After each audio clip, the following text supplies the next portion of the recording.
4 on. Oh, missed him. Oh, here we go. 4 on, 4 on. We've got another one right here. Okay. Chaos, gotta put the camera down. Well, maybe not.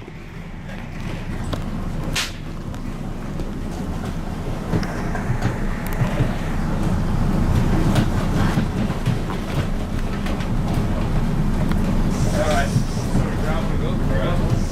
Watch they don't cross the grade and cross the water rod.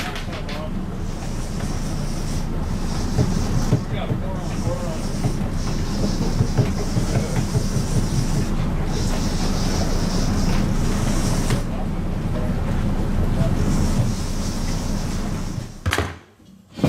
Oh yeah. I'm back. Back in the man cave. Neighborhood's waking up. There's actually a sawmill about 400 yards that way through the trees. Small private sawmill. So that explains the chainsaw going every morning I've been here. Lots to do as usual. Got a handful of those tuna canned last night.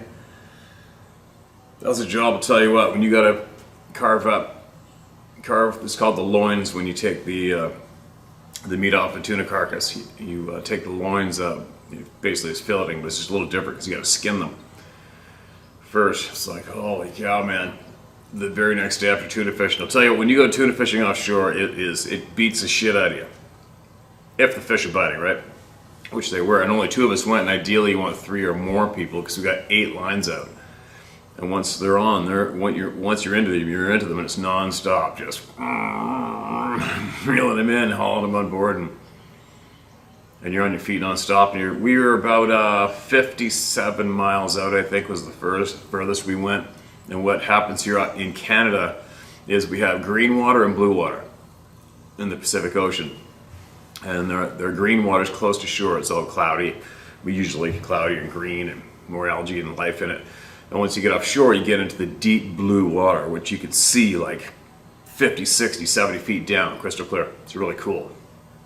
And when that edge of that blue water comes close to shore, then all the avid guys who are geared up to go after tuna hit it. And at one point, I think it came in at 40 miles offshore. So we went and hit it, and we scored, and we got a shit pile of tuna. It was really interesting to do. I used to commercial fish out there when I was a little kid. Well, not a little kid, 16, whatever, 17.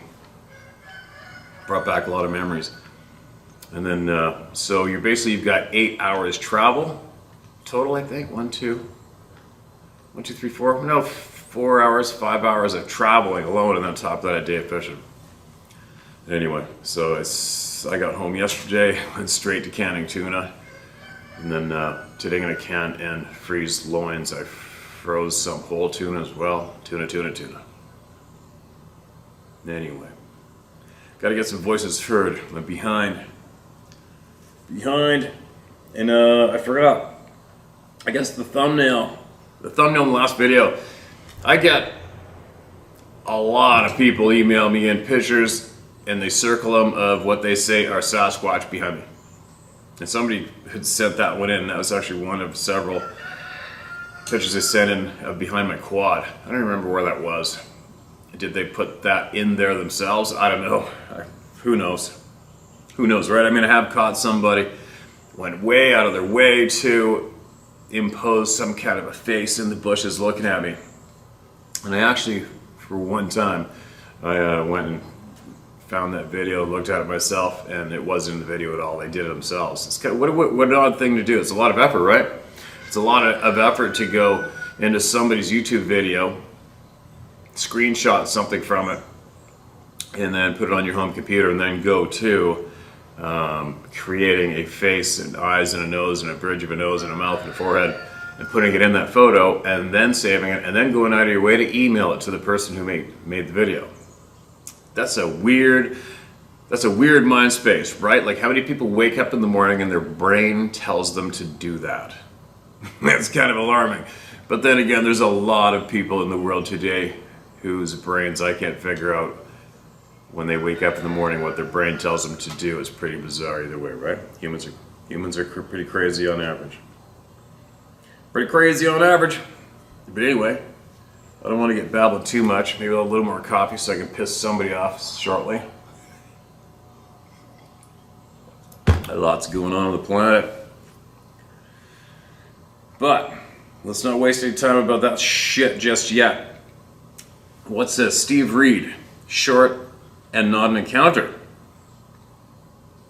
In Venezuela, there's a story and footage, it is all well documented, apparently of a man that accidentally slipped into the year 2027. But he can interact with objects here. Interact with an object? Check it out. If it's not more bullshit, this has a lot to do with how Sabe manipulate this environment, I'm sure. Maybe this is a puzzle piece. All the best to you guys up there, and blessings to all at the round table. Alright, thanks, there's no link. But if there's sleuths out there that are curious, I'm sure they're going to look into Venezuela of a man that accidentally slipped in the year 2027. Who knows? I don't know. You never know. You never know.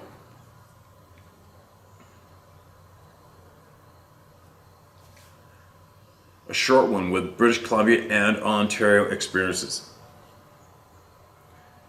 We may have read this. It sounds familiar. Hello, Steve. I've spent many thousands of hours in the bush, both in BC and near the north of Ontario. Yeah, I think I've read this, or maybe I read it to myself. I'll read it anyway, it's not that long. I suspect that we have been in the same pubs at the same times, as I lived in Whistler for 3 years and have backcountry skied out of Whistler and the interior for up to 1 month every year in the past 30 years since I lived there. Decades ago, I spent 2 full months living in the bush in a tent in central BC as a tree planter. I also have spent a bunch of time in the backcountry BC on mountain bikes. In Ontario, where I live now, I'm in the bush almost daily on my mountain bike or on cross-country skis, often alone. Now this should be the part where I tell you about my frequent Sasquatch experiences. I can fortunately report that I have had no sightings or experiences in BC despite all my time in the bush, but I've had recent experiences in the near north of Ontario. My cottage is in North Kawartha, which is an area where there have been some reports of Sasquatch. 2 years ago, I was only a couple of kilometers away from the cottage road on the old logging road when I stopped in the trail for a break from biking. The day was calm and warm, but I did notice that the bush was quiet of the usual bird and small creature noises when a large tree fell with a loud crash 20 or 30 yards to my right. My first reaction was, they do make noise when they fall in the bush. Okay, we did read this. It's not long, keep going. But then I did get the feeling that I should move on. It was not a powerful feeling, but it felt like the thing to do. You and others frequently talk about the sixth sense and the need to follow it.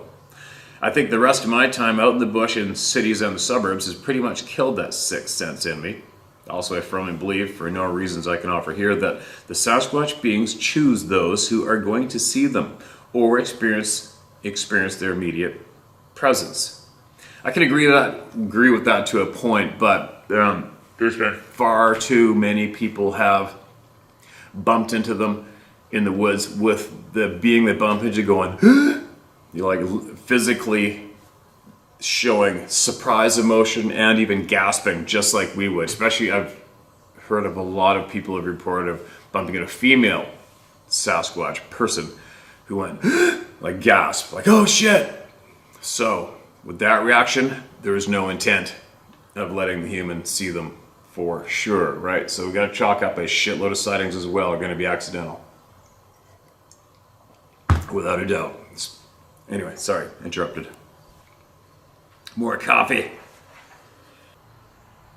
As a lifelong believer in Sasquatch and a dedicated follower of yours, David Plius, and Les Stroud's YouTube channels, I have learned that the Sasquatch is not an ape, as the narrow-minded suggest, but a being that needs to be acknowledged and respected and is probably only one of many other unacknowledged beings we humans share this earth with.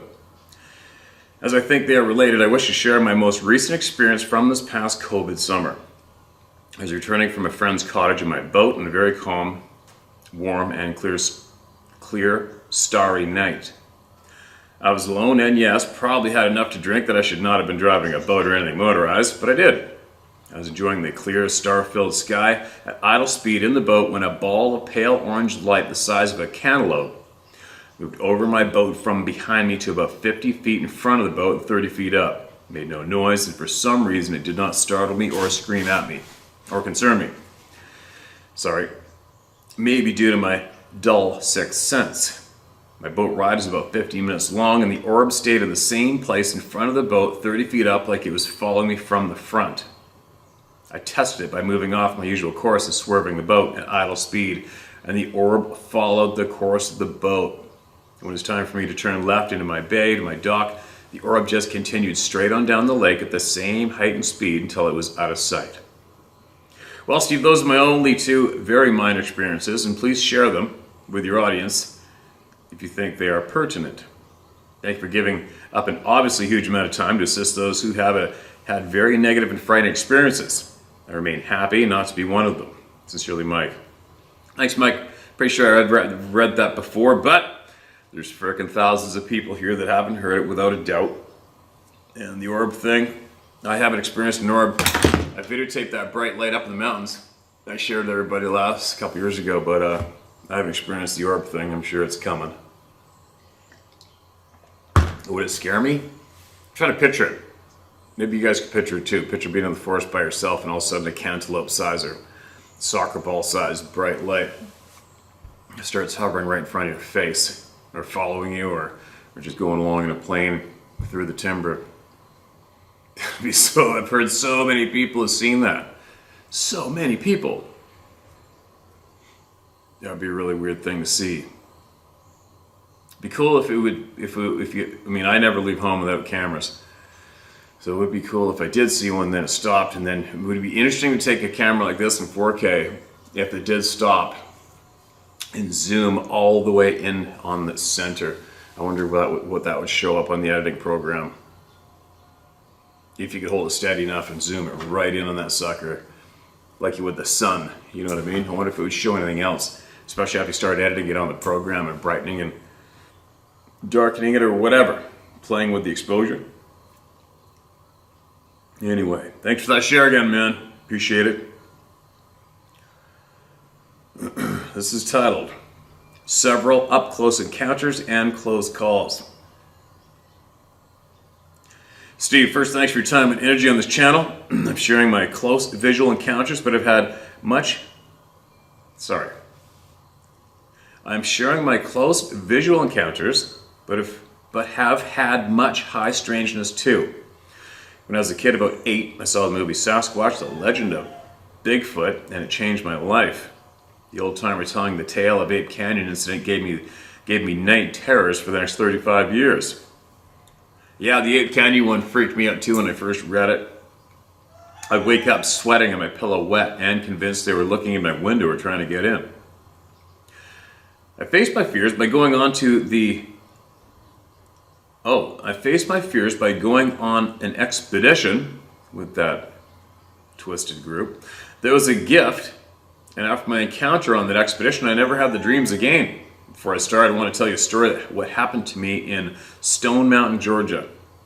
My little brother and I were playing in the yard at my grandparents' house, and a huge turtle came upon us. I was maybe 5, and my brother around 3 years old. The tortoise was so big, it climbed on its shell, and it started carrying me away. My mom just happened to come outside and saw it carrying me off, and she got me. I was quite the explorer, LOL, but my parents put a chain link fence to try to keep me in their yard. But when I was 3, I could climb over it. I've had 4 up-close encounters at less than 10 feet. If I reached out my arm and the Bigfoot reached out its arm, we probably could have shaken hands. First encounter happened 22 years ago when I was 32. My wife and 2 small children were at a waterfall and it started getting dusk. I knew we needed to get out quick because the gate would be shut at dark, so instead of walking back up the switchback trail, I picked up the 2- and 5-year-old boys and started bushwhacking up the mountain to our car. As night fell, I could hear walking at my 7 o'clock, and when I stopped, it suddenly would stop. The kids were whimpering and grouchy and tired from playing, so I kept walking. One time I stopped, and it stopped and stepped on a twig or a branch and cracked it. That the pucker factor up quite a bit, as it was just a few feet away, but I couldn't see it. We double timed it up the hill and came out of the forest right where the car was parked. The ranger was there waiting on us, and he was ready to close the gate. I told him what happened, but he had no answers. Second time I was off on a BFR wedding in 2011. I walked away from the group to walk the edge of the tree line on an open mountain field that sat on a ridge. There isn't one comma in this whole story, okay, guys? I was looking in the woods and noticed a huge red glowing eye looking at me from maybe 6 feet away. I couldn't see a figure or silhouette. It was so dark, but the eye definitely glowed from bioluminescence. It blinked and started pulling back behind the tree, and somebody had walked up behind me and asked me who I was talking to. I was soft talking, and it wouldn't be aggressive. I was soft talking it, so it wouldn't be aggressive. No commas. The eye was at least the size of a $50 coin, and not long after, the woods erupted in a symphony of howls as the group was leaving. Oddly, I got a text from my wife, and the hot water heater exploded at home, so I left the expedition the next morning to go home and replace it. Third encounter on 2012. I was passed on a report from a retired SF sniper who had spent over 30 years in SF. I met him and got to know him, and we would gift honey buns and such in the NF at a spot where he had chosen. He had his main home in North Georgia and his second home in Mount Pleasant, South Carolina. He had sleep problems. I would drive the NF after midnight and had some experience. I don't even know what the NF is. And had some experiences. He left me in charge of them when he went back to Georgia, and one night after gifting, I was driving slowly down an FS road, and a massive male walked right in front of my 4Runner. It was so big, all I could see was the left arm / chest and shoulder. The head was taller than my windshield, and so close I couldn't see much of it. My attention was drawn to where he walked out of, and he snapped the top of a small tree, and it was violently rocking back and forth. I stopped and listened for a bit, but couldn't hear anything, so I thought it was probably just off the road in cover, and now on my driver's side. That made me uncomfortable, so I scooted on home. The next encounter happened in the same area at night, but all I saw was a black shadow that walked in front of my 4Runner, and it blocked out a one-lane bridge sign as it passed. When I was on the show, I had told them of this encounter and the previous one, and to my dismay, they wanted to try and figure out the size of the shadow encounter. My SF friend saw the show and was mad at me and said the big guy wanted to pop my head off. He was in touch with one of the guys on David Plaza's team regularly and had been relayed that information. That kept me out of the NF for a while. That must be the National Forest. I also had an experience in February. I slept with the windows open and woke up one night around 3 a.m. and immediately heard 3 soft whoops. I got up and looked out the window and couldn't see anything. I believe they had found where I was living, which at this time was surrounded by the National Forest. You can use my name as no F's are given, Phil Warren. Okay, thanks, Phil. Another member of the club and no return, right? And another and another. Same description. There's literally dozens of everybody have seen. All right, what do we got here? Man, I got a lot to do today. Got to do Tuna. All my sheet metal showed up while I was away to finish the roof on the chicken and poultry barn and the side of the shop. Oh my God, I got to pull the boat out of the water somehow. I don't have a trailer for the new boat. I got to get my quad in to get it repaired and worked on before service before I leave. I got to finish the waterproofing in the other half of the poultry barn so I can move the sawdust in, as those things are growing at a creepy rate. Sorry, went on a little bit of a brain fart there. The brain thoughts just spew out of my mouth sometimes. An artist renditions of Sasquatch / Sabe people and a strange creature encounter in Wales. Hi Steve. Firstly, thanks for your passion sharing the Sasquatch Sabe truth with the people and respecting those who have come forward. I've been following your channel for a few years with great interest. You bring the outdoors inside and get the inside truth about the topic out there. And I love your don't give a crap attitude, humor, and humanity. Thanks for the kind words, man. I watched your video today berating all the Sasquatch artists who portray the Sabe people as primates and ape-like. I'm a published comic artist and illustrator who loves the Sasquatch topic and currently developing a Sasquatch-themed comic book. And somebody who has been in the awe of the topic since I was a small kid growing up in Wales, UK, whose playground was the woods and forests. I've attached some of my art for you. Maybe prove that not all artists go ape with the subject, lol. I've always considered the Sasquatch Sabe forest people to be more human than ape. And I'm pretty sure that, as you say, some artists do continue to portray these beings based on their own belief system, what they've been exposed to in media, or to continue the unknown primate missing link theory. Myself, I wonder why couldn't a separate branch of humanity evolve to survive biologically with advantages to survive in their environment in a symbolic way rather than artificially trying to tame their environment using technology. I believe they and other beings were here first. They have the advantage over us. Growing up in the Welsh countryside, surrounded by the hills, ancient woodland, green belt of forests, I've encountered a few strange things myself over the years. The most bizarre, which till now I've only shared with 2 people, was when I encountered a strange creature on a lone walk in a nearby wood, my favorite place to frequent as a child. I was around 9 or 10 years old at the time and walking up a 1-lane gravel road which cut between a small wood on a nearby hill. This was a time when parents would kick us kids out to go play until dinner time, and we would end up exploring for miles, getting up to all sorts of mischief. To picture the scene, to my left, the trees, mainly oak and holly, grew upwards in a stretch of woodland about 2,000 feet in length and around 45-degree angle to meet grassland and a farmer's field on the hillside at the top. This incline started from a raised vertical bank of earth around 5 feet tall, just about eye level to me as I stood on the track. To my left, the wood dropped down below me for around 50 feet to meet a country lane/road. The wood was quite dense and green, and this was late summer, early autumn. In the afternoon it was cool and shadowy in places, with shafts of light breaking sporadically through the canopy above. I was halfway walking up the gravel track before the road met to a bend to the left. This bend led to a local farmhouse.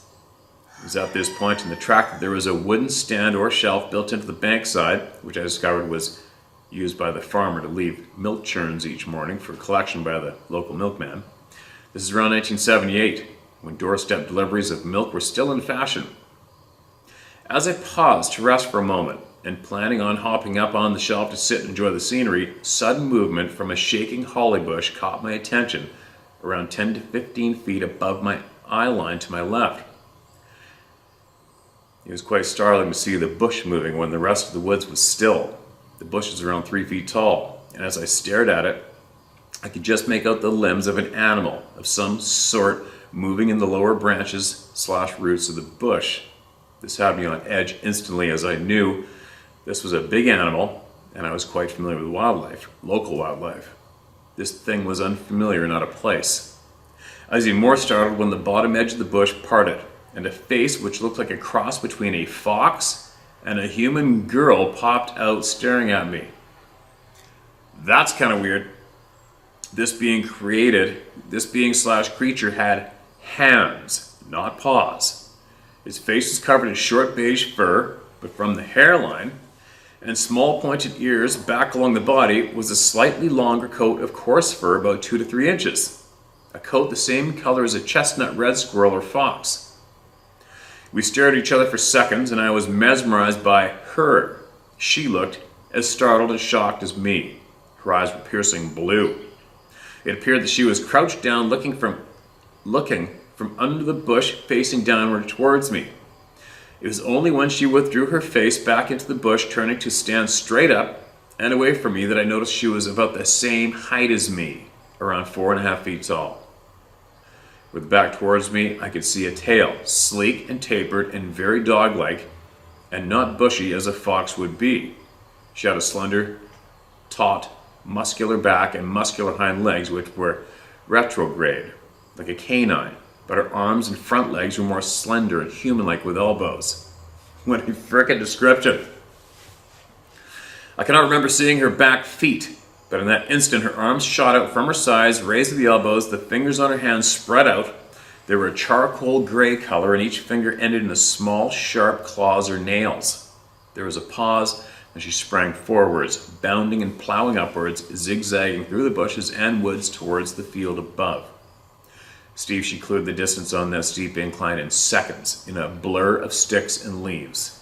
I've seen a badger run up that hillside and walked it myself. She cleared it in a ridiculous amount of time. It was only then that the fear kicked in, snapped me out of my shock, and I panicked, wondering which way to run, upwards to the farmhouse or back down the track to the road, and then the, street and home, which is about a football field away from the road. I chose the latter and ran home.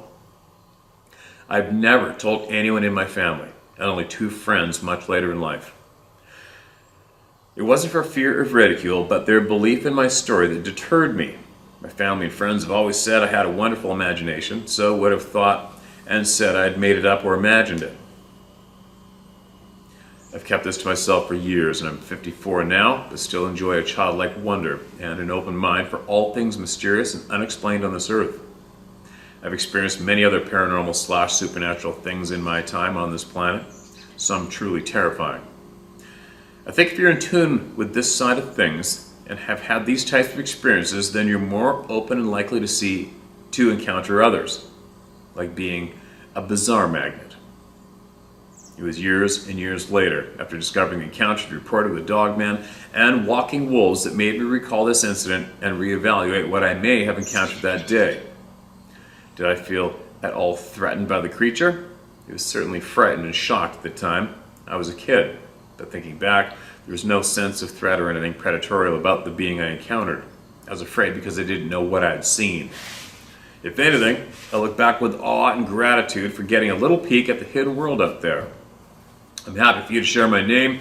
I know what I saw, and I do care if, and do I care if anyone believes me? No, you weren't there, I was. Keep doing what you're doing, and thanks for taking the time to read and share this. All the very best to you, the family, and the zoo. Love those crazy goats and your annoying chickens. Comedy gold, LOL. I hope you like the art attached to it. Hopefully changed your mind about some of us pencil monkeys. Regards, Simon Wyatt, artist and believer. Believer or nowhere. Yeah, this would probably... Which one? Second one's a little out there. Third one too. Fourth one. Yeah, you're pretty talented with the pencil, that's for sure, man. Here, I'll show them right here, right? It seems to be easier for me than having to save them and do all this stuff. So there's one. That's quite human-like for sure. There's the next one. That looks like your classic monster out of a cartoon for sure to me. Good, that's quality skills right there though. That's a little different too, isn't it? If you look at it's accurate what's described, right? And there's something else that none of us want to see looking in our tent at night, right? There we go. Appreciate it, man. Appreciate the share. I wonder how long one of those drawings takes. It looks like it's a lot of time. I guess if you're a seasoned, skilled artist, though maybe it wouldn't take that much time. I don't know. Forgot my sunglasses yesterday. I think I sunburnt my frickin' eyes. They're watering. Annoyed. Whew. Gotta wake up. Here's some more pictures that I asked for. This just came in. This is a recent one right here. I don't think the other emails were. Pump house pictures you requested. Hi Steve, here are a few pictures of the Millville pump house you asked to see. Please keep my name private. Gotcha, thanks, appreciate it. And you were from Utah and you watched what you was first described as somebody riding horseback out in the back 40, and you know there's no way, and you look back and it was that huge being running, taking up, darting, using bushes cover, like get me out of here. And that was the same story when I explained that that sure sounds like something or somebody had just got here, because, like I said, you had to get before, if you're just traveling randomly, before you got to the bottom of that valley, you would have had to have come up over the top of high land where you would have seen all the human action down there and properties, right? Which would be very, very, very easy to avoid. So what the hell is this thing doing stuck in the very bottom, right in the heart of rural human land, panicking, trying to get out of there and find cover, and runs right by the pump house? Remember that? And she said, I forget, I think he said the pump house came to, I can't remember if the pump house came to its shoulder? I think the edge of the roof came to his shoulder, I think, or something. But either way, you can tell this pump house in the distance and picture a Sasquatch or a black being beside it. Even if his head came to the edge of the bottom edge of the roof. And seeing that at that distance in that terrain would be pretty clear.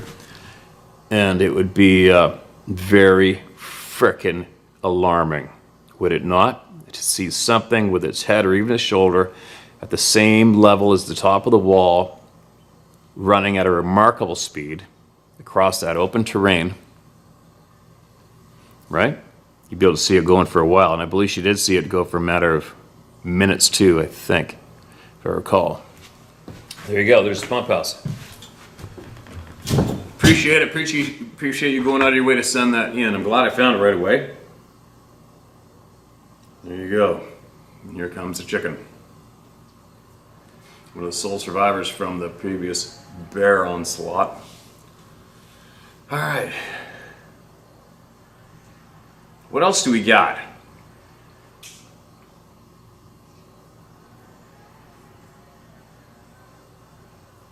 Ooh, all right. This one's not too long. I don't even know how long I've been sitting here. Oh, 2 chickens. They're being polite though, they're being quiet. You girls stay quiet, you can stay. All right. This is titled The Nightmare That Was Real. A Woman's Worst Fear. Oh, she put in the read time, 4:22. All right, time me now. Hi Steve, thank you for all you do and providing this outlet. It helps to keep my sanity intact. Please refrain from using my real name. For this email, you can call me Ella. It's my grandmother's name was Ella. There's much detail I'll leave out of my experience, so this can be read in hopes others may benefit from it. I read them no matter what. No matter what. I'll put it all in there. Short background. My mom is an empath who can remote view. I've had out-of-body experiences, but not to the degree my mom has had. We both are graduates of Jose Silva mind control courses. I'm energy sensitive and experience auras. I can read a bad person by their energy. I think a lot of us can. I can do that for sure. From a very young age, I've been in tune with animals, both domestic and wild. I have hiked in many locations on the East Coast, and from northern Maine in the Allagash to the Florida Everglades. Most of these excursions were done solo and never with a firearm. I never felt threatened by man or a beast. Having learned from an early age to rely on my senses, I went when and where I knew I would be safe, even deep into the woods, by myself for weeks at a time. My first encounter with an unknown was in the summer 2014 in Maryland at the Catoctin Mountain State Park. A park that's spelled Catoctin. I parked at the visitor center in Cunningham Falls and hiked alone west by northwest into the more remote areas. This is on the back east side of Camp David. POTUS retreat. I came upon a wall of silence, no sound, no movement, heavy dread, intense fear and anxiety from the overwhelming feeling of being watched by something considering to hunt me. The clouds had even stopped moving. In all my 54 years, I've never experienced anything like this. I was confused, not sure what to do or which way to turn.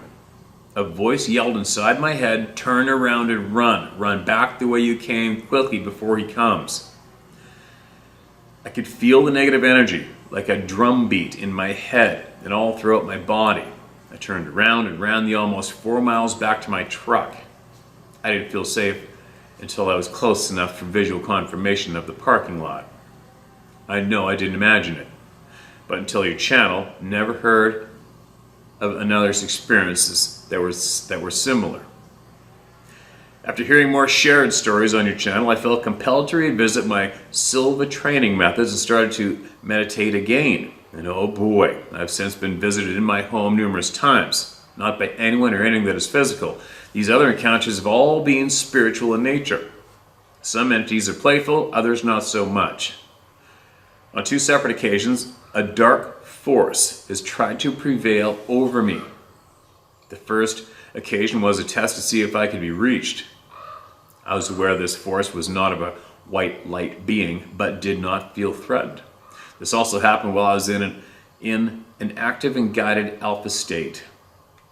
The second occasion was a battle and occurred while I was in between theta and delta. I don't say this lightly and feel compelled to share this so other women who may have had this experience do not feel alone, or to be prepared to fend off evil and know that you can survive it. The dark entity tried to rape my spirit. I know that sounds crazy, Steve, and you may not want to say that, but that is exactly what happened. I read it as I read it to you guys. We're all in the same room. I do not have any authority over any of you out there. I don't pick what you get to hear or not. I'm grateful to those members of the round table who have conveyed their actions and words to ward off evil, because I did exactly as others have stated they have done. I rebuked this entity in the mighty name of Jesus. Although I knew it was present, I refused to acknowledge its identity or power, but prayed for Jesus to bind it and remove it. I kept repeating, I rebuke you in the name of Jesus Christ. In the name of Jesus Christ, I rebuke you. An all-encompassing, piercing white light came from outside of my body and from within all the same time. The white light bound the entity, removed it, and consumed it. I was not in my body, but attached to it when this happened. My heart was racing to the point I thought it might burst from my chest, and I was drenched in sweat. The fear was so intense and way deeper than when I walked into the wall of silence. I struggled with whether to relay this experience or keep it quiet, for fear of anyone thinking I was nuts. But nothing can defeat Jesus, and I find it more important to share that than suffer any ridicule. It took me an hour to calm myself after the event, but I did get back to sleep. I now make sure I pray for protection before I meditate. Many thanks to those who have been brave enough to come forward and share the story. Thank you for giving me this outlet. I hope it may help someone else a lot. Well, we're going to find out. For many people, that story is going to be what would be considered out there. But who knows, right? I definitely don't. I can't tell you guys what's is or isn't today with a lot of items, because there's so much crazy ass shit that's factual now. It basically makes anything possible, right? Almost anything, most everything. This lifetime is just freaking bizarre. It's a bizarre freaking lifetime, man. It's a bizarre freaking lifetime.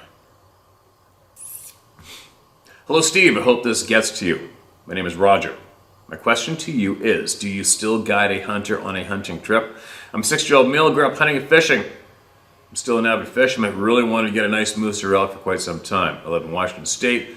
As you may know, is libtard blue state, and the hunting here, well, it's really not what I'm used to where I grew up, and is so regulated, it just does not appeal to me. So I've watched your videos, and my wife said, give him a call, email. I said, shit, this gal will probably never write, let alone want to take a 6-year-old man out. Anyway, if you do and would like to at least see if I'd be worthy of your while, I would like to talk to you. Even if we don't go hunting, I still like what I see and hear in your videos. I too was an avid steelheader and salmon fisherman, but that too has gone way down the shitter here in this state, thanks to the jackass and inept Inslee. Don't get me started. Now I take my sled and go walleye and trout fishing on the east side with my best friend, Dexter, my rescue dog from Mexico. God bless and keep up the good work. I share you with all my work buddies. Oh, I really like your dog, the beautiful Mastiff. I believe she is. Give her a big hug for me. Dogs have a special place in my heart. Your friend, even though we've never met Roger. Hey Roger, yes, actually my friend's dog, the Bison Ranch up north. But I think they said they're gonna breed her, and Sarah wants one of the pups. That'd be a good one to keep the bears out of here. And no, I'm not guiding hunting right now. It's funny, you know, after X amount of years of guiding in the woods, in mountains, it comes a point in your life where you realize, oh shit, I'm just gonna be a physically broken dude with an absolute cool photo album and broke. So I had to concentrate more on my contracting and creating my custom built app platform and getting that out around the world so I could help people on a larger scale, with hunting and outdoor knowledge. And that's what I did. Done. Do I miss guiding? It makes me sick. It makes me sick. I can feel the pain, the pangs when the last week of July comes up. If I'm not up north, and I know that all those crews are catching horses, shoeing horses, and getting all the pack gear and all their shit together, and equipment, getting ready to ride out in the trail and ride a day or two into the Northern Rockies. I can smell it, and I can see it, and I can smell all the scents and hear the noises and the green leaves and the poplar, aspen trees rattling in the breeze, and you can feel the air changing, and those slight breeze. There's a slight breeze that changes this time of year up north. It's signaling that it's coming, that change in the season's coming, and everything, and all the excitement. Anyways, I'm babbling, but yeah. I was probably one of the only people that was absolutely almost slipping into depression after 120 days straight, but it was coming to an end. Would I do it again? Will I do it again? Probably. Just not right now. I don't know. I can't. I don't have the time to do it right now. But that being said, I do make sure that I go out for at least 3 weeks at a time or more by myself into those same mountains. I have to. Otherwise, I'll just shrivel up and perish. That's all there is to it.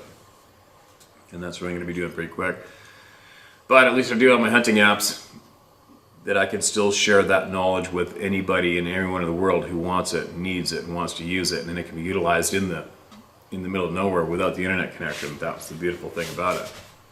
I don't even push those things on here. I don't push anything on here. Kind of funny, isn't it? Imagine all the people who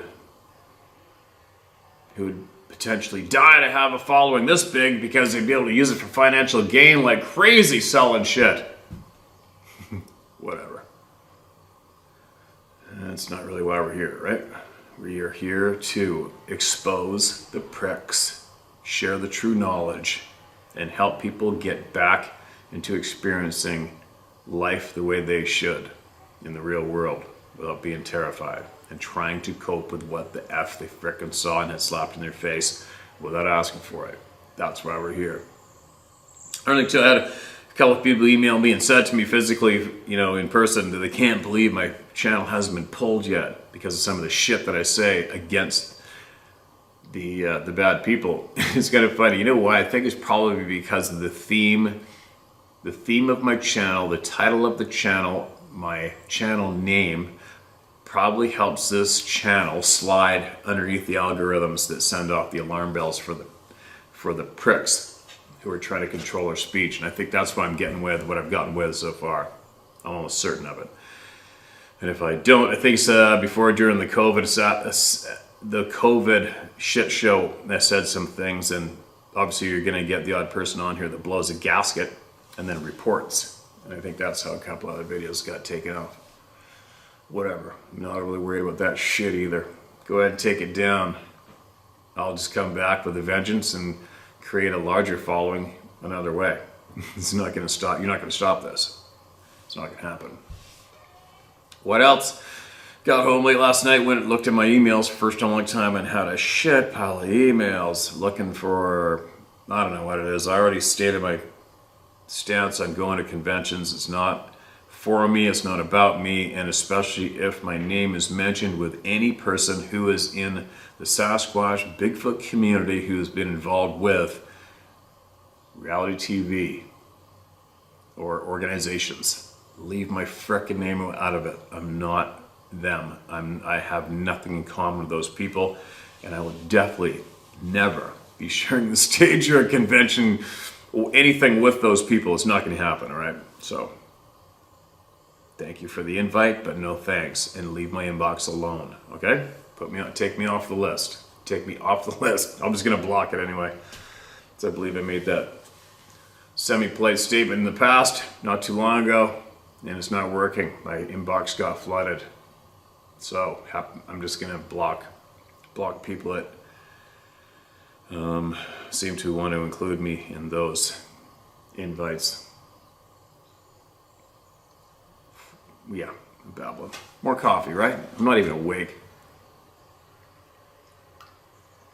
Not even awake yet, but I'm going to try to get a handful of these made before I leave again, which is in 2 days. Sarah's come with me. We're going to, and yes, there'll be a bunch of people here while we're gone. For all you people who think that I'm giving criminals information that I shouldn't, believe me, I've got the most protective, good, solid rural people that come to my home daily, every single day, not at predictable times of day, to make sure everything's cool here. Believe me, you would not want to be caught being bad around them.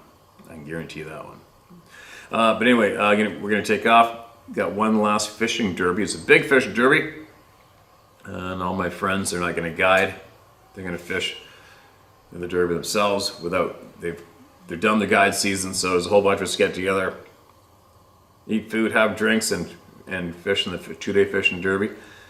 And then on the way home, I've made some steel flat bars with the GoPro mounts. I was doing it on rocks a few years ago. I was actually sticking the GoPro mounts to rocks and putting them in the river to try to get real cool video of these spawning trout. It worked pretty good. But where I think it's supposed to rain coming up, which means that this particular river just might get a big surge of fresh chrome large spring salmon, also known as Chinook salmon, also known as king salmon. And what I want to do is, because the river is so low and clear, I want to put those flat bar GoPros all in the pool and hang out and let them record that school of monster salmon swimming around and swirling around there and see what I can see. So I'm excited to do that before I leave. And then when I get home, I'll be here for a couple days, pack my stuff, and gone to the north. Anyway, I better shut my mouth. I got a funny feeling I babbled on here more than I did share people's voices. But, well, maybe out of respect for that, maybe I should squeeze one more in. Squeeze another one in. Where are we? I'm gonna go way down.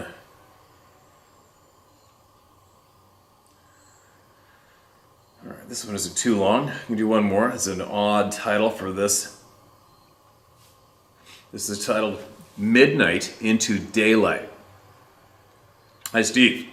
Hopefully I'm sending this to the right email. I sent it to two different ones. Doesn't everybody? Hopefully you can read this with very little problems. It's been 40 years since high school and haven't had to use the paragraph formation skills since. Thankfully there's autocorrect, or you would make an announcement saying something again about spelling. This isn't the place to be sensitive, okay? I don't blow a gasket over no grammar, ever. Some people are worried that I get upset with grammar or something, but I don't. What all I do is I pre-warn everybody that there's no punctuation so that the audience understands when I'm reading like a ding-dong. But it does not make me angry. It just is what it is. I just let everybody know that, there's no punctuation, so please be patient with me. That's all I do, you guys. I'm not upset. I've been following your channel for a few years now due to an experience that stopped me from doing shit in the woods like hunting, especially going in the woods at night, which I miss, camping at the river with my kids, and archery season for whitetail in southeast Georgia. But that's another story for another time. That's unfortunate, man. I'll try to keep this one short. Not saying I'll be successful. Keep my name to yourself for now if you would. I've left out names of of starting point and end of trip to help with this. One day I'll email you an account of the experiences I've been through. This is in response to one of the emails you read within the last week or so. Sorry I can't remember what post it was or when. Currently, it is April 12th, 2022. We're talking a little bit ago. So it may have been in the last week, I'm not sure. I usually binge watch 2 to 3 times at one time. I also usually when I'm traveling and forced to sit still. Anyhow, the subscriber detailed an experience where him and someone else was somewhere at night and all of a sudden it was like daytime. Sorry, storage space for names and dates doesn't exist in my brain. They saw no source of light, and as fast as it went from dark to daylight, it went from daylight to dark. And they had around 3 hours of missing time. And that is what I experienced, except I think I've lost around 2 hours. Another difference between me and those guys is I was riding my motorcycle home from work. Yes, I was rolling on 2 wheels when this happened. Here it is. I was working nights, 3 hours and 45 minutes from home. I left at lunch, which was midnight. 12 a.m. I got within 40 miles or so from home, which made it around 3 a.m. when all of a sudden it went from dark to daylight in an instant. I was running around 75 to 80 miles per hour, so naturally I thought it was a cop, and I didn't see parked in the woods that turned on his lights before he was going to pull me over.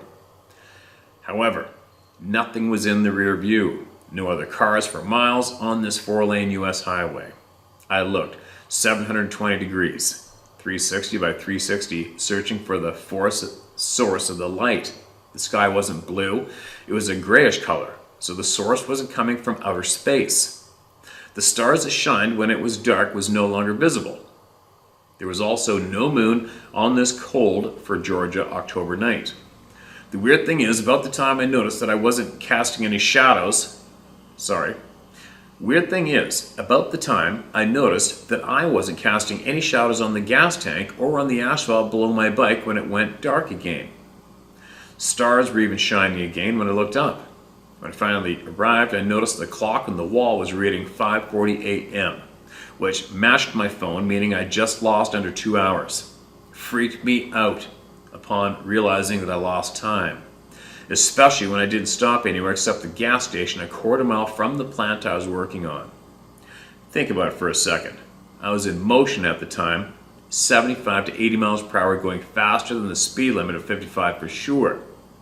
The thought of alien abduction crossed my mind, but how did I get abducted and return to the motorcycle seat without me noticing a Mr. Skip from the motor of my Harley, or me noticing if I was returned to the correct spot on the road or not?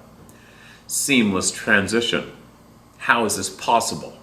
The motor run like a sewing machine from the time I threw my leg over the seat at midnight until I dropped the kickstand and killed the motor at home. Time for me and my street glide must have been frozen and released at the same time. I don't know. I just know these following facts and how to do math. Number 1. It would take approximately 3 hours, 45 minutes one way. I left at midnight. Number 2, I left at midnight. Number 3, I traveled through a patch of daylight somewhere around 3 a.m. Number 4, arriving home around 5:40 a.m. I never noticed the time on the radio when I was on the bike, just the clock on the wall facing the door as I come in. That's the nuts and bolts of it. As you say, Steve, take from what you will, leave the rest. Until I get my shit together and put the rest of my experiences in another email, thanks for the shoulder for people like me. Keep being you. Stay safe. Watch your six. The Sabe, forest people, Sasquatch, skunk ape, whatever you want to call them, are some sneaky critters that can snatch a 6 foot, 220 pound, strong as F beast of a man in people's standards, out of a tree climber 15 feet up a tree and sling them God knows how far with barely a grunt. Can do some terrible things to someone if they wanted.